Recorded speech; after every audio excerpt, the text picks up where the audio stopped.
Nongeye kubasuhuza muri kumwe na Fenisite Nshimiyimana mu Rwanda mutumvira kuri FM 104.3 naho mu Burundi turi ku mirongo migufi ya shortwave kuri metero 1922. Dore ingingo nkuru twabateguriye. Perezida wa Tanzania Samia Suluhu Hassan yatangiye uruzinduko rw'iminsi ibiri mu Rwanda, we na mugenzi we Paul Kagame barashyira umukono ku masezerano anyuranye y'ubutwererane. Abanyarwanda batuye ku migabane y'Uburayi na Amerika bamuritse kuri iki cyumweru ku mugaragaro ishyira bise igicumbi ijwi ry'abarokotse jenoside yakorewe abatutsi. Twahaye ikiganza abandi baresikape bose aho bari, igihe tubona ibintu kimwe, igihe dukorera icyiza ku muresikape. Philippe Basabose, perezida w'ishyirahamwe igicumbi. Umuryango Ibuka uharanira inyungu z'abacitse ku icumu rya jenoside yakorewe abatutsi uvuga ko utiteguye gukorana n'igicumbi. Ntacyo twakorana nabo, ntacyo twahuriraho nabo, kuko umurongo wabo barawugaragaje. Umunyamabanga nshingwabikorwa wa Ibuka Naphtal Hishakiye. Ayo makuru kimwe n'andi avugwa hirya no hino ku isi ni mukanya mu gume ku maradiyo yanyu. Duhere ku makuru avugwa hirya no hino ku isi mwateguriwe kandi mugezweho na mugenzi wacu Aloyizi Bigirimana. Aloyizi, wiriweho? Ndagize mwirwe Veniste. Tuyahera mu yavugwa muri Afrika. Perezida wa Zambia Edgar Lungu yarategetse ko abasirikare barungikwa guhagarika intureka zijyanye n'amatora imbere y'itunganywa ryayo ritekanijwe ku itariki ya 12 z'uku kwezi k'umunani. Mu bice bitari bike by'igihugu, abanywanyi b'umugambwe uri ku butegetsi Patriotic Front hamwe n'abo mugambwe Unity Party for National Development utavuga rumwe n'ubutegetsi baratanye mu mitwe bakoresheje imipanga n'amashoka ndetse n'imbugita hamwe n'ibindi bikoresho. Ishyirahamwe mpuzamakungu riharanira uburenganzira bwa muntu Amnesty International yavuze muri raporo iheruka gusohora ko kutihanganirana muri politike kwiyongereye kuva aho Perezida Lungu asubiriye Michael Sata inyuma y'iyicwa ryiwe mu 2014. Lungu ariko yiyamamariza manda igira kabiri. Utavuga rumwe n'ubutegetsi bwiwe Hakainde Hichilema amaze gufungwa akatari gake kuva aho atangarije ko yifuza gutwara igihugu. Madagascar yaratangaje ejo ku munsi w'Imana ihagarikwa ry'abajenerale batanu hamwe n'abaofisiye b'igipolisi bafise amapete akuze baregwa kugerageza kwica Perezida Andry Rajoelina. Umushikirizamanza mukuru wa Repubulika Bertine Lazafiarinovi yavuze ko kugera ubu abantu 21 bamaze gufatwa no gutohozwa ko abantu batandatu barimwo abafaransa babiri barafashwe nabo nyene bakekwa kugira uruhara muri uko kugerageza kumwica. Yavuze ko mu baheruka gufatwa ari abasirikare n'abapolisi 12 barimwo abajenerali batanu hamwe n'abakapiteni. Lazafiarinovi yavuze ko abategetsi bafashe amafaranga y'abanyaburaya angana n'amadolari 250 ndetse bafata n'imodokari zibiri hamwe n'inkoho. Washington, ijwi rya Amerika. Igisirikare cya Leta Zunze za Amerika cyaremanze ko cyagabye ikindi gitero c'indege ku barwanyi ba Al-Shabaab, igitero kigize gatatu mu ndwi zidashika zibiri. Iki gitero ceje ku munsi w'Imana cyari cyo gushigikira abasirikare ba leta ya Somalia mu micungararo y'igisagara ca Kwekad muri leta ya Galmudug iri hagati na hagati mu gihugu, nk'uko igisirikare ca Amerika cyabivuze. Nta makuru yatanzwe nimba abo barwanyi barakomeretse canke barishwe, ariko Al-Shabaab mu ijambo yashikirije ku rubuga rwa internet yavuze ko inteko za leta zifashijwe na Leta Zunze za Amerika ataco bashitseko mu mirwano yeje ku munsi w'Imana. Ibitero biheruka byabaye ku matariki ya 20 na 23 y'ukwezi kw'indwi muri iyo micungararo nyene. Byabaye ibitero vya mbere by'indege kuri Al-Shabaab muri Somalia kuva Perezida wa Amerika Joe Biden ashikiriye ubutegetsi mu kwezi kwa mbere. Mu makungu muri Leta Zunze za Amerika, umuhinga mu by'ingwara zandukira yavuze ko igihugu kiri mu mibabaro muri ibi bihe ubwoko bw'umugera wa corona bwiswe Delta buriko burarandagata. Dr Anthony Fauci, umuhanuzi wa perezida Joe Biden mu by'amagara y'abantu, yabwiye televiziyo ABC yaha muri Amerika ko ibintu biriko biraba nabi cyane, avyekeka ku mamiliyoni y'abanyamerika bataricandagisha uwo mugera. Kuva watanguriye kuboneka abandura bashasha biyongera mu ndwi ziheze, abantu bamwe bavuga ko bariko bariyumvira guhabwa urwo rucanco, ariko hari abandi baharurwa amamiliyoni bavuga ko batarota urwo rushinge rugera ku mibiri yabo n'aho abategetsi bobinginga uko bashoboye kose. Amerika ubu ironka abantu 70,000 bandura buri munsi, biyongereye hafi 60,000 ugereranije n'indwi zitandatu ziheze. Ni mu gihe ubwoko Delta bwandukira cyane buriko burakwirakwira muri Leta Zunze za Amerika. Perezida Joe Biden mu ndwi iheze yarategetse ko abakozi ba leta barenga miliyoni 2 babwirizwa kwicandagisha imbere yo kugaruka mu biro mu mezi ari imbere. Abatazobikora bategekwa kuzokwama bipimisha kugira berekane ko batarandura. Urakoze Aloyizi Bigirimana, mukomeje kumva radio Ijwi ry'Amerika yumvikanira kuri FM 104.3 mu Rwanda, mu Burundi ni ku mirongo migufi ya shortwave kuri metero 1922. Mushobora kandi kumva ibiganiro byacu muciye ku rubuga rwa internet kuri @radio@com, naho ku mbuga za Facebook, YouTube na Instagram. Adresi yacu ni radio yacu. Perezida wa Tanzania Samia Suluhu Hassan yatangiye uruzinduko rw'iminsi 2 mu Rwanda, biteganijwe ko yakirwa na mugenzi we Paul Kagame. Abakuru b'ibihugu byombi barashyira umukono ku masezerano anyuranye y'ubutwererane. Mbere yo kujya muri studio nahamagaye umunyamakuru w'Ijwi ry'Amerika Asumta Kaboyi mubaza aho gahunda y'uruzinduko rwa Perezida Samia Suluhu Hassan yarigeze. Magingo ya umukuru w'igihugu cya Tanzania arimo kwakirwa n'umukuru w'u Rwanda muri village Rugwiro, aho barimo kunyura imbere y'abasirikare babaha icyubahiro, ndetse umukuru wa Tanzania yereka mugenzi we abashyitsi benshi baje bamuherekeje. Aragenda mbona basobanura, wenda aranavuga nuko tutegeranya no kusobanura cyo buri wese icyo ashinzwe. Hanyuma rero mu kanya nyuma y'ibyo byo kubaha icyubahiro baca imbere y'abasirikare, baraganira mu muhezo, bagirana amasezerano basinyana, nyuma baze guha abanyamakuru ikiganiro. Ayo masezerano ari bushyirweho umukono, hari icyo wayamenyeho? Ntabwo namenye amasezerano uko tomoye, ariko abasesenguzi mu byerekeranye bamenyereye igihugu cya Tanzania n'u Rwanda, byanze bikunze baravuga ko aya masezerano baza kugena amasezerano ashingiye ku byerekeranye n'ubucuruzi. Urabizi neza ko ubu ngubu hariho umugambi Tanzania ifite n'u Rwanda wo kubaka gari ya moshi izaturuka Isaka ikagera i Kigali. Iryo yubakwa ry'iyo gari ya moshi ryasaga nk'iryadindiye nyuma y'urupfu rwa Perezida Paul Magufuli. Ubu rero navuga ngo mu kwezi kwa 7 ku kwezi amasezerano yo kongera kubaka iyo gari ya moshi yasaga nkaho yongeye kubyutswa. Abakurikirana hafi rero ubucuruzi bakavuga bati byanze bikunze biraza kuza ku murongo wa mbere w'icyo aba bakuru b'igihugu baza kuganira uko bakomeza kubaka iyi gari ya moshi ndetse no kunoza ubucuruzi muri rusange. Abacuruzi bavuga ko, cyangwa se abakuriye ubucuruzi mu Rwanda bavuga ko ibicuruzwa bigera kuri 80% u Rwanda rutumiza hanze byose bica ku cyambu cya Tanzania. Ubwo rero ni ngombwa ko n'ibyo bintu babiganira, cyane cyane ko hagiye bagaragaza rimwe na rimwe imbogamizi abacuruzi bo mu Rwanda bahura nazo ku cyambu cya Tanzania. Asumta Kaboyi, wakwibutsa muri make ibikorwa cyangwa se imishinga igaragaza umubano mwiza hagati y'ibihugu byombi?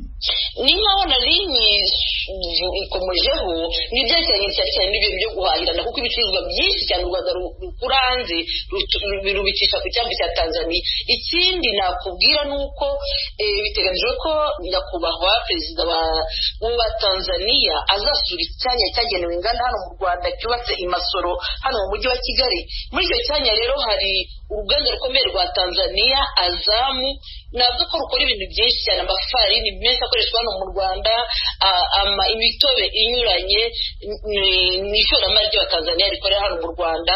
ubwo ibyo byose biri muri urwo rwego cyane cyane by'ubucuruzi navuga ko ariho umubano ushingiye, ndetse hari n'icyo nahoze numva abacuruzi bishimira ko uburyo bajyaga batinzwa kwambuka rimwe na rimwe bakabura n'ibicuruzwa byabo bisa nk'ibyagabanutse muri ibi bihe.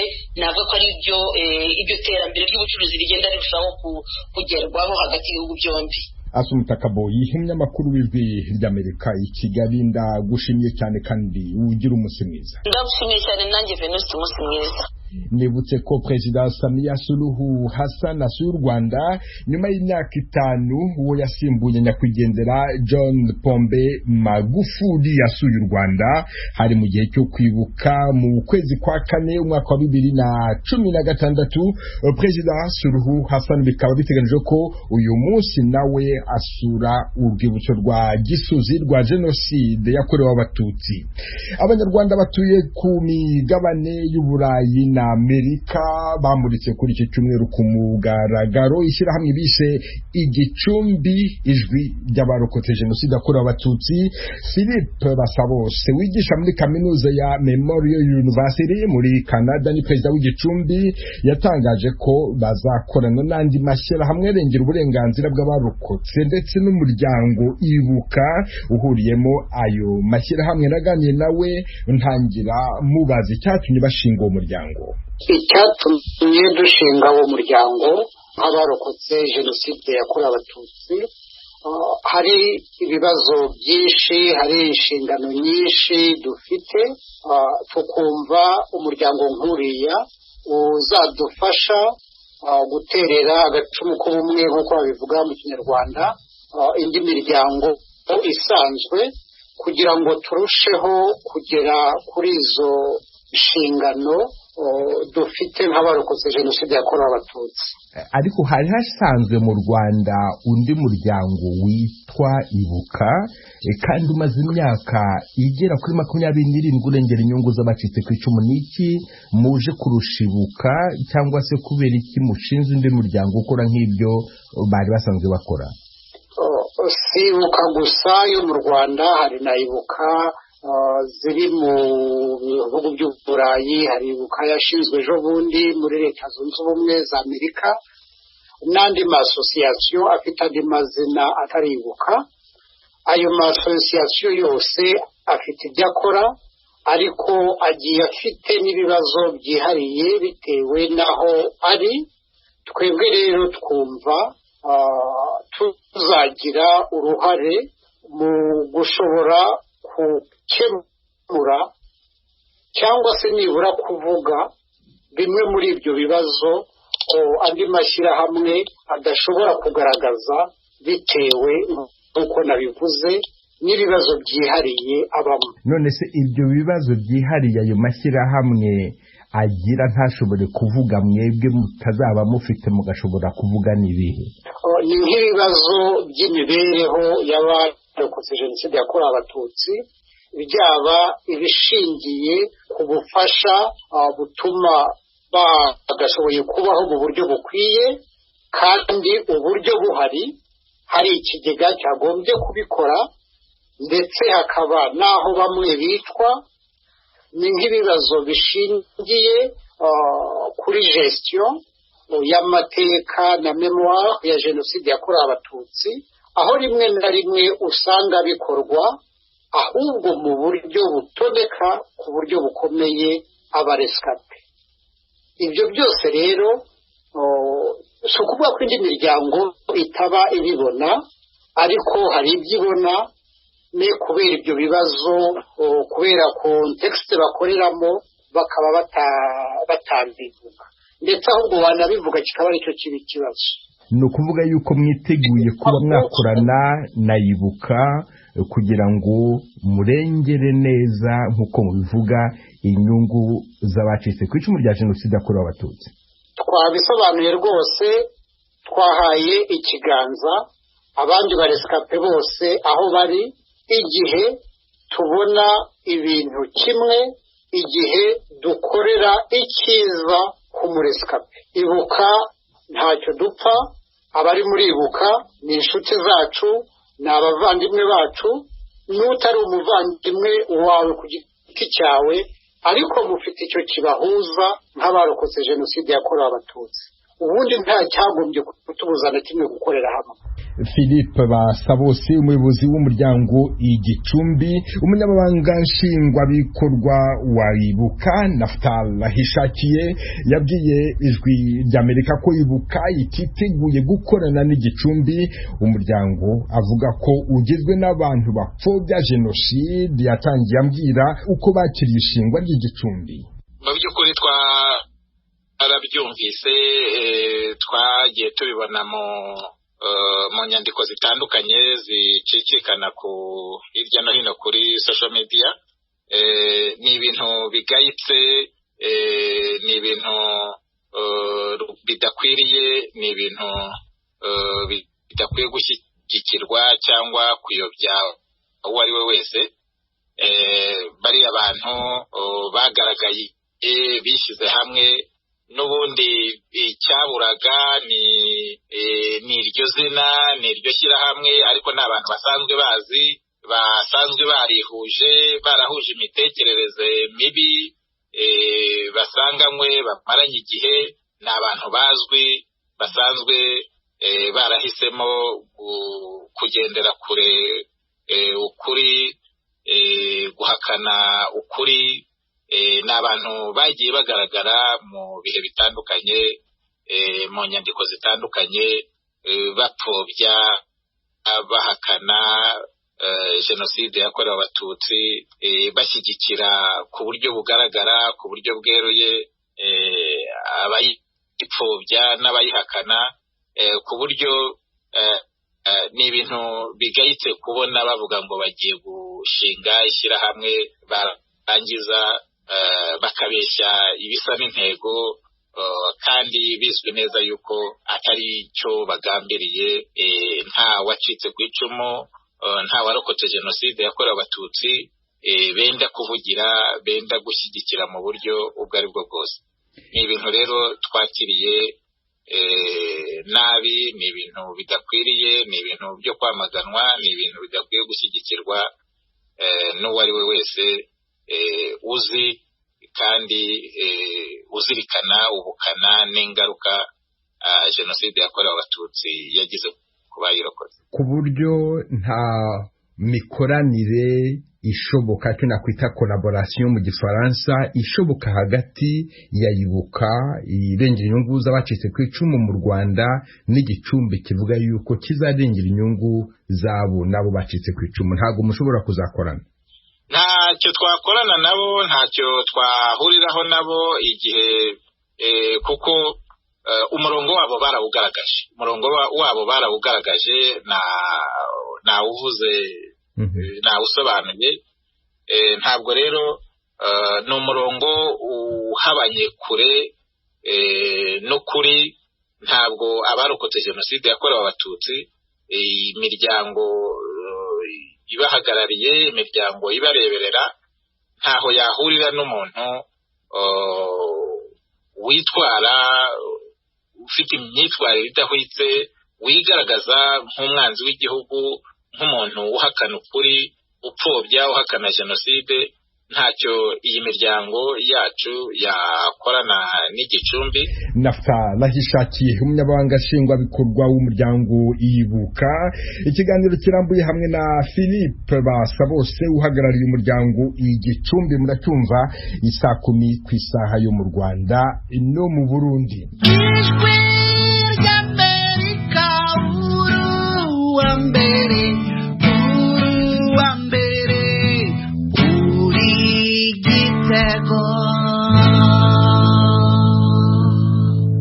mukomeje kumva radio Ijwi ry'Amerika ivugira i Washington DC mu Kirundi n'Ikinyarwanda. Abantu 11 nibo bamaze kumenyekana ko baguye mu mpanuka y'ubwato yabereye mu kiyaga cya Tanganyika yitwa Burumbaho muri secteur ya Tanganyika, territoire ya Fizi mu ntara ya Kivu y'Amajyepfo. Ubwo bwato bwakoze impanuka bwari bwavuye Uvira bwerekeza ahitwa Kazima. Inkuru irambuye Vedaste Ngabo. Ubu bwato bukozwe mu mbaho buzwi ku izina rya Faraja bwari buvuye Uvira bwerekeza ku kigo cy'ububwari kiri mu secteur ya Mutambala bwageze ahitwa Bulumba ho muri grupuma y'Abavungwe sekiteri ya Tanganyika bukora impanuka yitanye abantu barenga 9 nk'uko byemezwa n'umuyobozi ushinzwe ubwikorozi bw'abantu n'ibintu mu kiyaga cya Tanganyika mu mazi ya teritwari ya Uvira, komiseri Munganza Amani. Cyakoza amakuru ijwi rya Amerika rikesha umuyobozi wa societe civile muri sekiteri ya Tanganyika Bwana Imam Sami waraho barimo barokora abo bantu bakoze impanuka, yemeza yuko muri ubwo bwato bwari bwikoreye imiceri, essence, ibishimbo ndetse n'abantu barenga 80 bamaze kubona imirambo y'abantu 11 baguye muri iyo mpanuka y'ubwato. Idadi ya watu waliofariki ni 11. Yagize ati umubare w'abantu bapfuye ni 11 barimo abagore 4 n'abana 7. Abarokotse n'abantu 76.